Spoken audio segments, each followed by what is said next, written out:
Radio Claret América presenta Sediento de ti, la palabra, fuente de vida, con el sacerdote misionero claretiano Tony Díaz. Reflexiones diarias del Evangelio. Aquí iniciamos. Bienvenidos, hermanos, a nuestras reflexiones bíblicas de las lecturas del día. Hoy es jueves de la segunda semana de Cuaresma. Jueves de la segunda semana de Cuaresma. La primera lectura de hoy viene del profeta Jeremías, capítulo 17, versículos 5 al 10.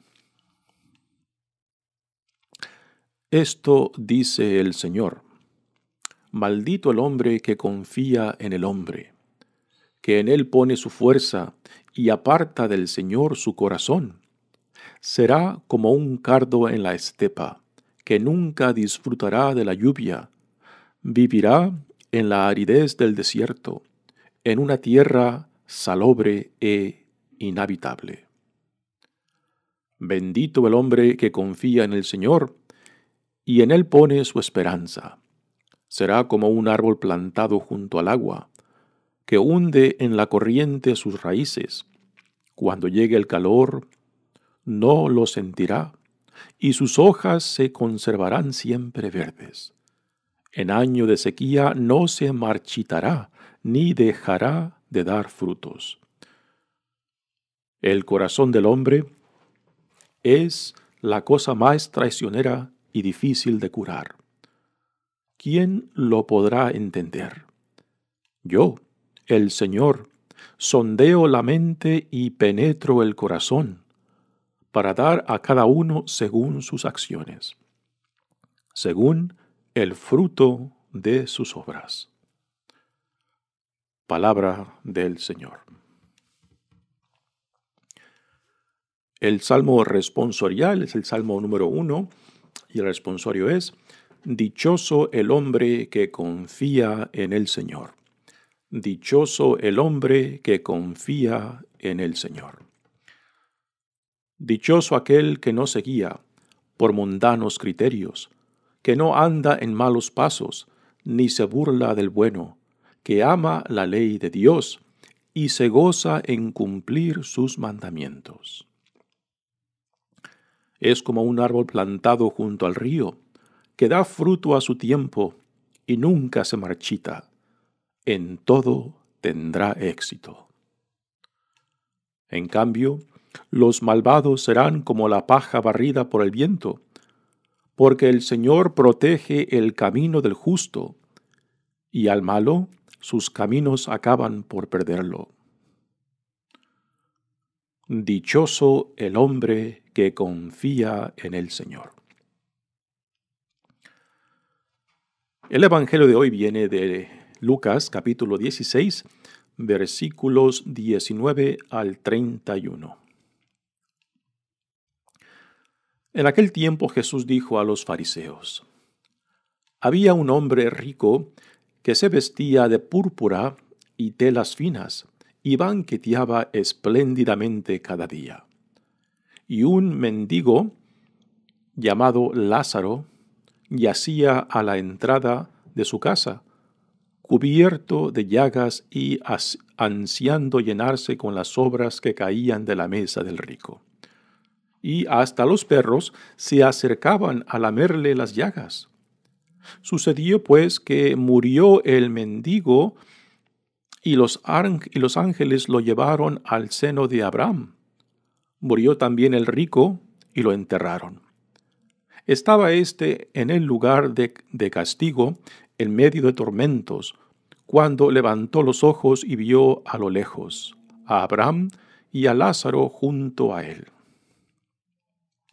Entonces gritó: Padre Abraham, ten piedad de mí.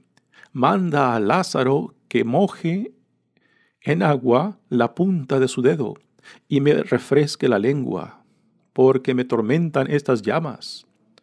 Pero Abraham le contestó: Hijo, recuerda que en tu vida recibiste bienes y Lázaro en cambio males. Por eso él goza ahora de consuelo, mientras que tú sufres tormentos. Además, entre ustedes y nosotros se abre un abismo inmenso que nadie puede cruzar, ni hacia allá ni hacia acá. El rico insistió: Te ruego entonces, padre Abraham, que mandes a Lázaro a mi casa, pues me quedan allá 5 hermanos, para que les advierta y no acaben también ellos en este lugar de tormentos. Abraham le dijo: Tienen a Moisés y a los profetas, que los escuchen. Pero el rico replicó: No, padre Abraham, si un muerto va a decírselo, entonces sí se arrepentirán. Abraham repuso: Si no escuchan a Moisés y a los profetas, no harán caso ni aunque resucite un muerto. Palabra del Señor.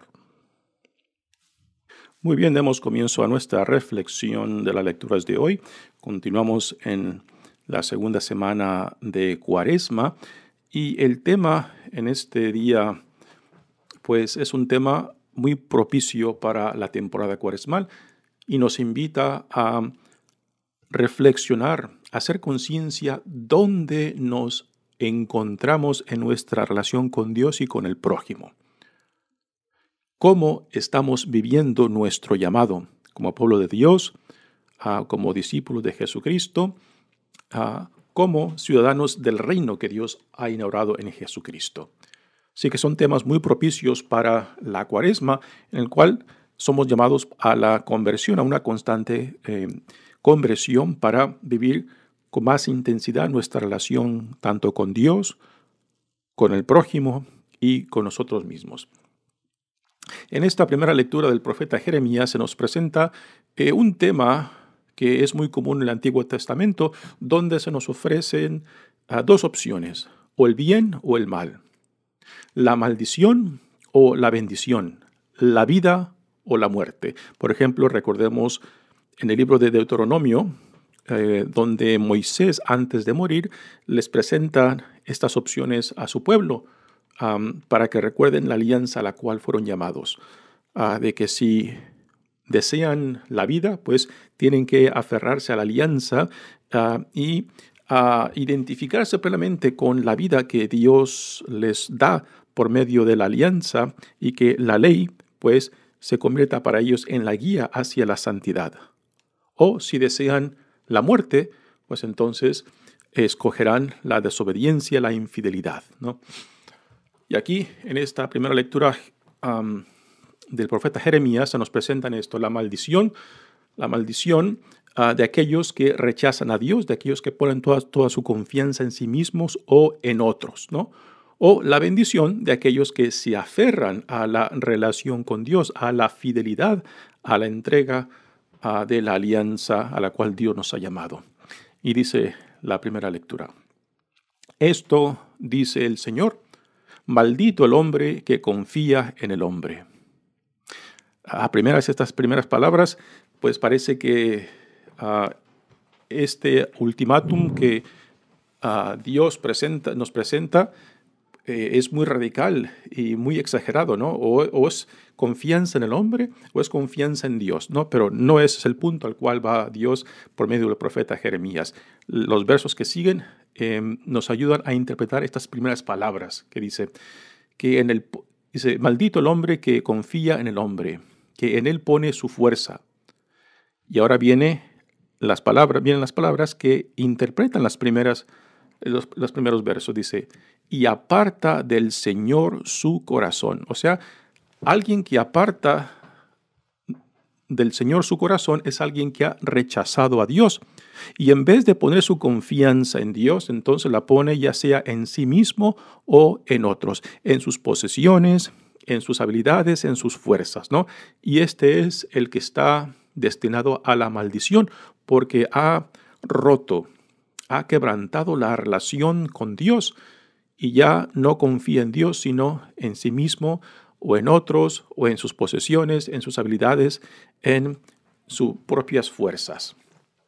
Dice: será como un cardo en la estepa, que nunca disfrutará de la lluvia. Aquí nos presenta una imagen, pues, de un cardo, una planta, un arbusto que crece en la estepa donde hay muy poca agua, y será también como una planta, un arbusto en el desierto que tiene que sacar, pues, la humedad y el agua de donde venga, hundiendo las raíces más profundamente, o quizás en la aurora, pues, adquirir la humedad de la mañana para poder sostenerse. A diferencia del que es aquel que ha escogido la bendición.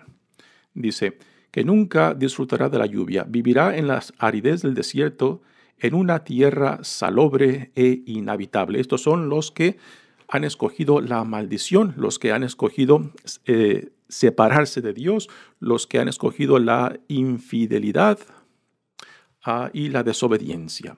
Ahora nos presentan a los que han escogido la bendición. Dice, bendito el hombre que confía en el Señor y en Él pone su esperanza. O sea, cuando uno confía en el Señor, pues porque confío en el Señor también puedo confiar en el ser humano.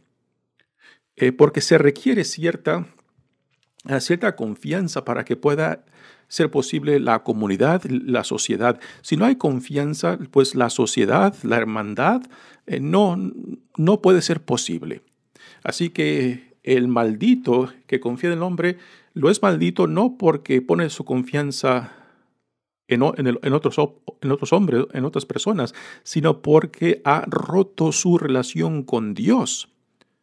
Y toda su confianza, toda su esperanza está solamente en sí mismo, en sus posesiones, en su poder o en otros, ¿no? O sea, no hay relación con Dios. Sin embargo, los que escogen la bendición, pues entonces es la relación con Dios, es la confianza en Dios y la esperanza en Dios lo que después los lleva a tener confianza en otros. Y aún cuando uno ponga confianza en otros y que sea pues traicionado, aún así uno siempre se puede refugiar en Dios, ¿no? En nuestras relaciones humanas, yo creo que la mayoría hemos vivido, experimentados rechazos o traiciones. Y esto no nos ha de sorprender, pero a últimas no podemos decir que ya no vamos a confiar más, que ya no vamos a amar más, que ya no vamos a crear o tener relaciones con otros, porque son necesarias para la comunidad, para la sociedad. Pero porque tengo confianza en Dios, porque mis esperanzas están fundadas en Dios, entonces esto me da la disponibilidad y el deseo de seguir confiando que a quien les doy mi confianza, pues puedan reaccionar con dignidad, de que puedan responder con dignidad, de que verdaderamente busquen el bien no solamente propio, sino también de otros, ¿no? Así que es mi confianza, es mi esperanza en Dios lo que después a mí me capacita y me da el valor y la voluntad de seguir confiando en otros, de seguir amando, de seguir esperando, aún quizás ante lo imposible, porque es precisamente lo que Dios nos modela en sí mismo y lo que Jesús nos modela en sí mismo, ¿no? De que a pesar de que el mundo no lo merecía, a pesar que el mundo no lo meritaba, igualmente Dios vino a nosotros, se hizo uno con nosotros para salvarnos, ¿no? Y en esto, pues aquí se manifiesta la grandeza de Dios, el amor de Dios y la esperanza de Dios, que su amor mismo tiene la capacidad de generar amor, de generar vida, de generar transformación en otros, ¿no? Y si Dios ha hecho esto para con su pueblo, para nosotros en Jesucristo, pues también nosotros somos llamados a imitar a Dios, ¿no?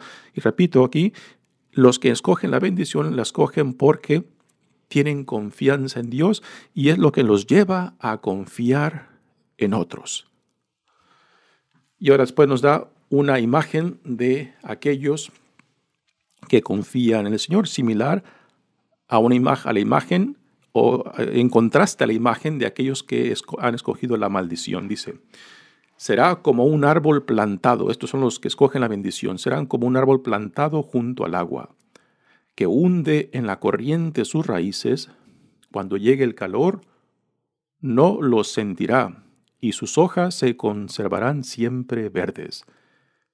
En año de sequía no se marchitará, ni dejará de dar frutos, ¿no? Así que esta imagen de los que escogen la bendición, que aun cuando pasen dificultades, cuando pasen tribulaciones, cuando pasen retos en la vida, pues el hecho de que se están cimentados, están enraizados en Dios, que es la fuente de vida misma, pues esto es lo que los sostenerá y que los sacará adelante.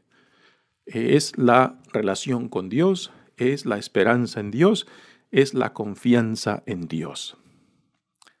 Y después viene estos últimos dos versos que parece estar conectados más con la tradición de la sabiduría, pero es Dios quien está hablando cuando dice: el corazón del hombre es la cosa más traicionera y difícil de curar. Vaya sentencia, vaya declaración por parte de Dios, ¿no? Que ve al ser humano y dice: el corazón del hombre es una cosa traicionera y difícil de curar. El corazón del hombre es engañoso, el corazón del hombre pues también perverso e imposible de quizás entender y comprender lo que lo mueve, lo que lo motiva. Y creo que estas son experiencias que la mayoría de nosotros podemos entender claramente, ¿no? Que Dios nos ve y prácticamente dice sentencia acerca de cómo nosotros vivimos nuestra propia existencia, de que nos cuesta entender aún nuestras propias motivaciones, entender lo que nos mueve, lo que nos impulsa, ¿no? Quizás para nosotros sea imposible o difícil, pero Dios dice: para mí no, puesto que Él es nuestro Creador, puesto que Él es quien nos salva. Dice: ¿quién lo podrá entender? Yo, dice el Señor, el Señor sondeo la mente y penetro el corazón. Así que aunque para nosotros nos parezca difícil e imposible discernir y entender y comprender las motivaciones de nuestros corazones, Dios nos dice: unidos a mí que soy tu Padre, que soy tu Creador, que soy quien te sostiene, que es quien te llama, yo te ayudaré para que tú entiendas tu propio corazón, para que tú entiendas lo que te motiva, lo que te mueve. Porque cuando uno entiende lo que lo mueve, lo que lo impulsa, lo que lo motiva, pues entonces tiene la posibilidad de cambiar y transformar eso, ¿no? Porque es una respuesta muy común que nosotros damos cuando nos preguntamos, o si alguien nos pregunta: bueno, ¿y por qué hiciste aquello? ¿Y por qué hiciste eso, no? Y una respuesta común nuestra es: no sé. Pues cuando uno no sabe de dónde viene el impulso, de dónde vienen las motivaciones, pues uno está incapacitado para poder ayudarse a sí mismo y dejar que Dios sane aquello que me tortura, aquello que me hiere, aquello que me separa de otros. Pero cuando por la gracia de Dios podemos entender, podemos nombrar qué es aquella herida, qué es aquello que me esclaviza, que me separa, entonces ya tenemos la posibilidad tanto de ayudarnos a nosotros mismos, como también ofrecérselo a Dios para que Dios, con su gracia, con su Espíritu, nos ayude a sanar y a transformar aquello que nos daña, que nos separa, que nos impide vivir la dignidad a la cual Él nos llama. Y esto es lo que Dios nos dice: yo, el Señor, sondeo la mente y penetro el corazón, para dar a cada uno según sus acciones, según el fruto de sus obras. Muy bien, pasemos ahora al Evangelio de hoy, que viene de Lucas. Y aquí Jesús nos presenta unas enseñanzas que están conectadas con las bienaventuranzas que tenemos tanto en Mateos como en Lucas. Y dos de estas aventuranzas que están expresadas en forma de una parábola en este evangelio de hoy es la bienaventuranza, bienaventurados los pobres y bienaventurados los hambrientos, ¿no? Que están manifestados en la persona de Lázaro, que es el personaje central de esta parábola, y después malditos aquellos que, pues que son indiferentes, aquellos que simplemente no tienen ninguna consideración del pobre, del hambriento, del necesitado, aun cuando prácticamente se tropiezan con él y simplemente no lo ven, no lo reconocen, no lo atienden. Dice el Evangelio: en aquel tiempo Jesús dijo a los fariseos: había un hombre rico que se vestía de púrpura y telas finas. El color púrpura estaba reservado para las clases reales y la gente de mucho dinero. Y telas finas, y banqueteaba espléndidamente cada día. Así que nos dice Jesús en esta parábola de que este hombre era supulentamente rico y comía supulentamente y se vestía con lo mejor. Y un mendigo llamado Lázaro. Es interesante, al rico no se le da nombre, pero al pobre sí, lo cual es muy, muy significante, que el hecho de que Jesús le da nombre al pobre, llamándolo Lázaro, es porque le da más valor, le da más importancia. Y no tanto al rico, porque es indiferente.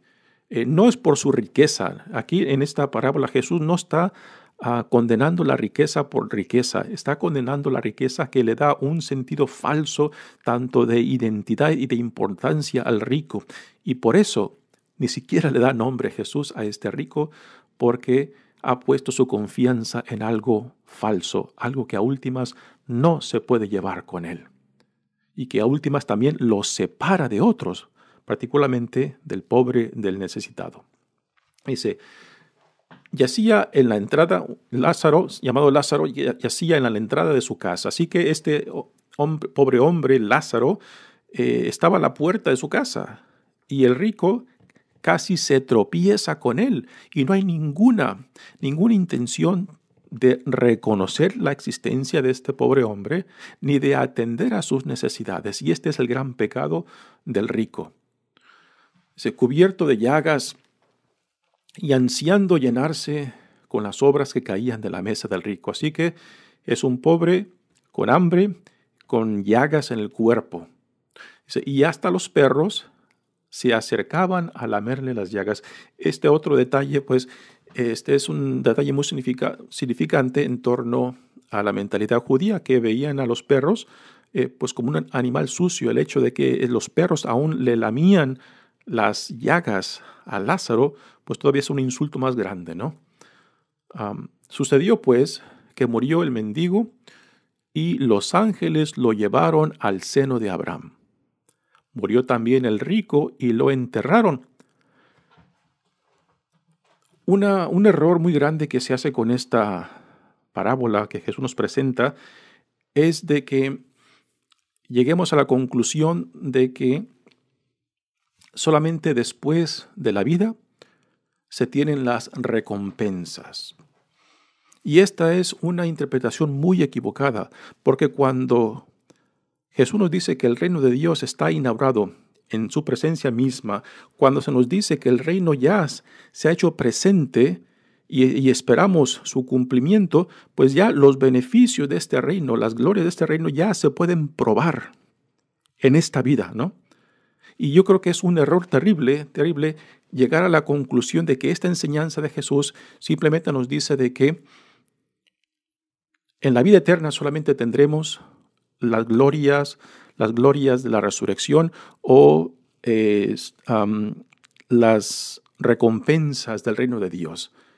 Repito, esta es una conclusión equivocada, porque el propósito de esta parábola no es tanto para decirnos que así tienen que seguir las cosas. Todo lo contrario, esta parábola que Jesús nos ofrece es como una advertencia para decirnos que cambiemos nuestras vidas, que no dejemos que nuestras posesiones y riquezas distorsionen nuestra identidad y también cómo vemos a otros y que sea motivo de separación con otros. Todo lo contrario, a que si vemos nuestras riquezas y posesiones como una bendición de Dios, entonces todo aquello que viene de Dios no simplemente es para uno, sino también es que es para uno y para que por medio de mí también otros lleguen también a ser bendecidos y lleguen a conocer a Dios y al conocerlo amarlo y al amarlo servirlo, ¿no? Así que esta parábola es una advertencia para que en esta vida, en este mundo nosotros, promovamos la dignidad, la justicia, busquemos ayudar y socorrer a los más vulnerables, a los más necesitados. ¿Para qué? Para que no caer en la condenación de aquellos que se han separado totalmente de Dios al separarse del prójimo. Esta es, yo creo, una conclusión más acertada.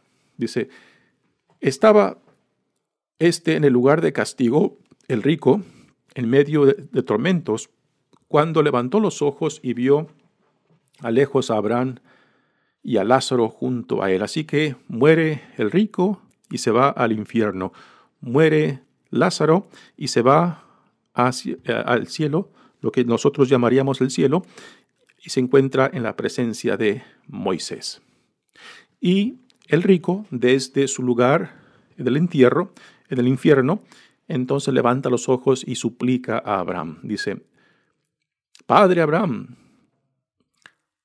ten piedad de mí, manda a Lázaro que moje en agua la punta de su dedo y me refresque la lengua, porque me tormentan estas llamas. Así que desde su lugar, desde su estancia en el infierno, ¿y por qué el hombre rico está en el infierno? No está en el infierno simplemente por ser rico.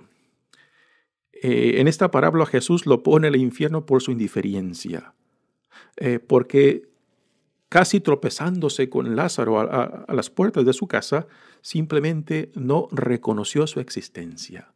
Era indiferente y no atendió su necesidad física, médica, ni tampoco su necesidad de hambre, ¿no? Y este es el pecado del hombre rico, no su riqueza, de que no utilizó lo que obviamente se entiende de que su riqueza viene de Dios y que por tanto no la utilizó para también ayudar a otros, particularmente a este hombre Lázaro, que estaba enfrente de su casa y que simplemente no lo reconocía, no atendió a sus necesidades. Y este es el pecado del hombre rico.